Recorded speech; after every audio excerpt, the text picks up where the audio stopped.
Hi everyone, welcome to my channel. I thought today we could go through my Inktober 2021 sketchbook. This year I used the Canson pen and ink sketchbook. I'm not sure that it was the best choice. I probably should have used a marker sketchbook, but we'll talk about that a little bit later on. So this first page I used as my testing page. This is where I would try out my different inks throughout the month, just to see how they worked on this paper. So this is not indicative of what the rest of this sketchbook looks like. I haven't done Inktober before, but I have participated in 30-day challenges like World Watercolor Month in July, and I do think there is value to forcing yourself to draw or paint or sketch every day. It creates good habit, and I think more confidence, and I think it helps increase your skill level. So I recommend everybody try it. Over here you can see how the inks went through the paper. Like I said, I'm not sure this would have happened with marker paper, but it's okay. So the first prompt was crystal. So I decided to do a fortune teller with a crystal ball. I tried to keep this first drawing simple and just do a line drawing. Instead of shading, I wanted to just kind of build my confidence with using marker because, you know, once you put that marker down, there's no erasing. And I wanted to make sure that I wasn't going to be hesitant with my lines. I know they come out a little bit better when you just put in the motions of the line and you can keep them nice and smooth. So I was happy with this one. I thought it was a pretty good start for day one. Day two was suit, so I decided to do a suit of armor. Today was the day that I decided to break out the Copics and try my hand at shading. This is the first time I've really ever shaded with Copic, and I found that it was a little bit streaky, so I ended up going on YouTube for later videos and finding out that it's better to do little circles instead of coloring. I used that information to shade in my vessels for day 3, and I ended up not having any streaking. I drew a knot for day 4. I was a little overwhelmed by the texture of the rope. I wasn't quite sure how to approach it.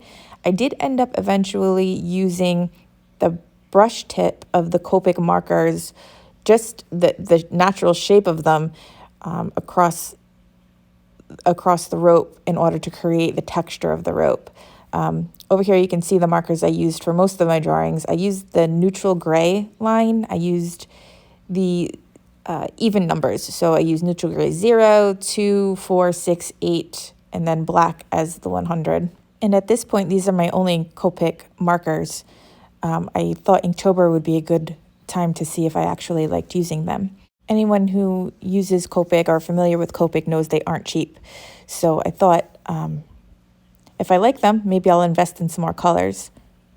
I really enjoyed using them to create the feathers on the raven. It was easy to just use that brush tip again to create the lines for the feather shapes. Pages got stuck together here, so we're going right into day 7. I didn't like the prompt, which was fan, so I just drew a goat. I thought he was cute. We'll go back later and see my drawing for day 6. I didn't always get creative for my drawings.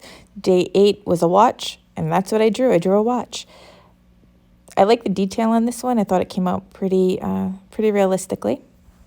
Day 9 was pressure, so I kind of stretched this, and here's a gargoyle feeling the pressure of guarding his castle. So I got my prompts confused day 10 and 11. I ended up doing lemons for the sour prompt. I did find while I was using my markers, I was reverting back to skills that I use while I watercolor. I reserved my whites, I started from light to dark, and it's funny how your skills can transfer no matter what media you're using. I absolutely love my chicken. I had a great reference photo from Pixabay. I wanted the red part of his face to stand out, so I used watercolor markers from Cororit. They're not actually watercolor, they're a dye-based ink, so I didn't think it was cheating for Inktober. I like these markers a lot. They're refillable, they have a brush tip, and they're fun to use. They didn't bleed through the paper either, so I think I might try using them in other pages of my sketchbook to try a full drawing with them.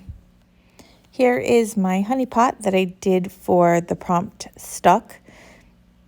I think the honey spoon came out pretty realistically. I did a quick line drawing of a house for the prompt Roof.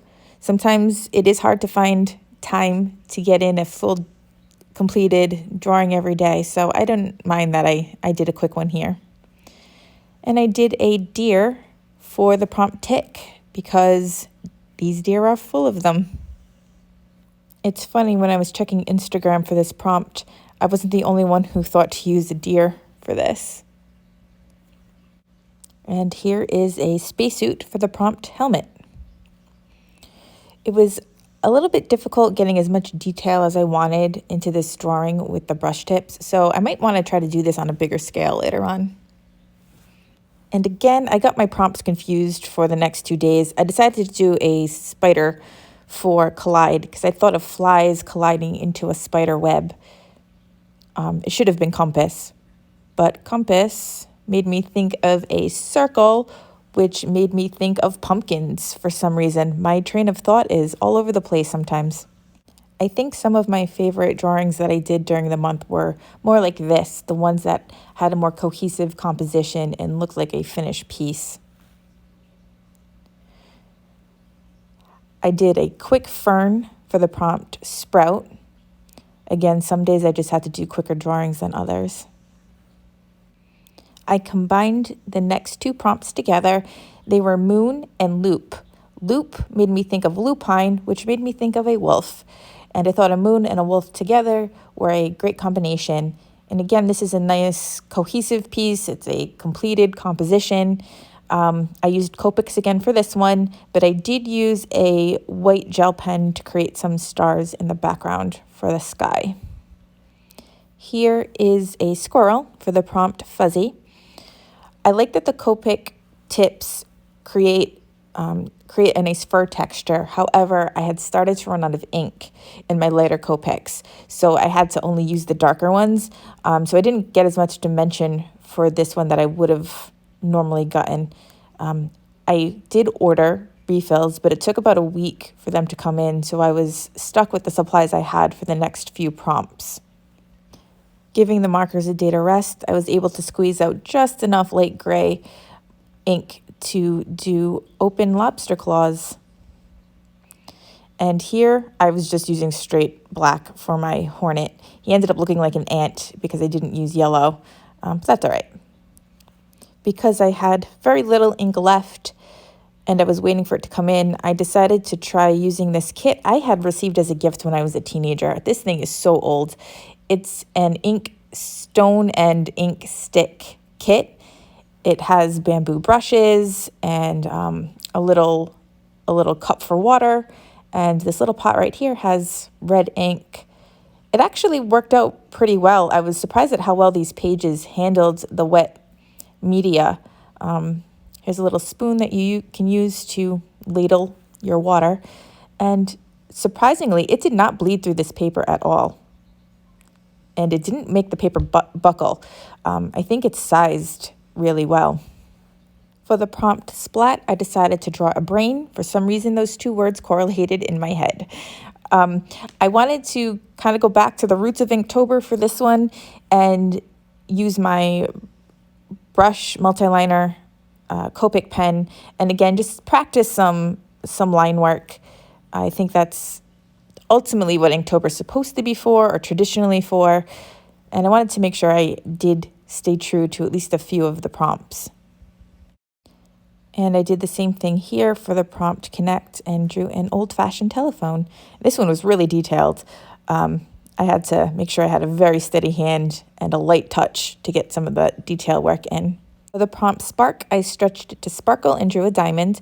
I still didn't have my ink in yet, so I used my inkstone, and it worked out well because I got a lot of variety of value to create a very 3D effect. For Crisp, I drew a crisp fall day, And at this point, my ink had come in, so I was able to refill my markers, and I had also ordered some brown shades. I was enjoying using the Copic so much, I decided to expand my collection. Dick Blick has them very reasonably priced, so I think maybe every few months I'll just order a few markers and bring them in. I didn't really like the prompt patch, so I decided to draw a skull. I absolutely love drawing skulls. It's one of my favorite things to do, and I wanted to make sure I got at least one in during the month of October, and I got to use my new markers, and I thought he came out pretty well. I was starting to feel a little burned out for the last two prompts. I did a quick skeleton of a snake for Slither, and then I did a rat and a pumpkin for Risk. There was no correlation in my head for that. I just thought the rat was kind of cute. I ended up using up about half the sketchbook. I still have quite a bit to fill in. I feel much more comfortable now using markers. And as I was flipping through, I noticed, oh, right here, this was my prompt for Spirit, a little horse. Ultimately, I am glad I participated in Inktober. I'm glad it only comes once a year. It is a lot to commit yourself to drawing every single day, but I do think you learn quite a bit. And like I said earlier in the video, I think everybody should try it. Let me know if you participated or if you plan on doing it next year. And let me know which one of my drawings you liked the most. Thanks for watching, and I hope to see you soon.